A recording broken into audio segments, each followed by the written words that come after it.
Someone built that laundromat in California, New York, or somewhere in between, or the 28 other countries where I have success stories and growing. So that first individual builds it, whether it's a massive real estate investment trust or a one-stop dude, a landlord who's got this 3,000 square foot, and he just says, well, let's build a laundromat. How hard could it be? So he, she, they, them spend the $300,000+ real dollars to build the place. That's before you start investing in one washer, one dryer, or one folding table. It's a lot of money. What's next door? A dollar store? What's a dollar store? A bunch of shelves, an ADA-compliant restroom, and some checkout centers, and tons of employees, and a supply chain. But if you really get rid of the supply chain and you get rid of the product, that dollar store is just an empty warehouse. It's right next door, there's a nail salon. 54 of you and your cousins are in there doing work. It's a service industry. You remove the human beings, what do you have? Some chairs. So laundromats, I'm telling you,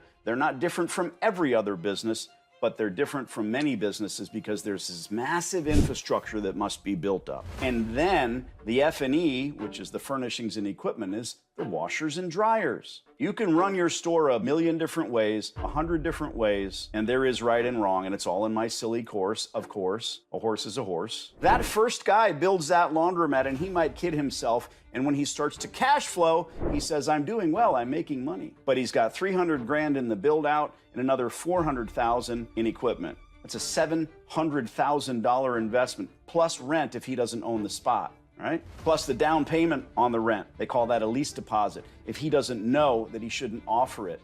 Boom. This guy's got himself $1 million business, right? No, he doesn't. When he starts kidding himself that he's cash flowing, oh, everything's great. I'm earning $10,000 a month after I pay all of my bills. But he never pays back that $300K. If you look at it on paper, ROI is different than EBITDA is different than cash flow. And cash flow is nice if you are in the position to need it.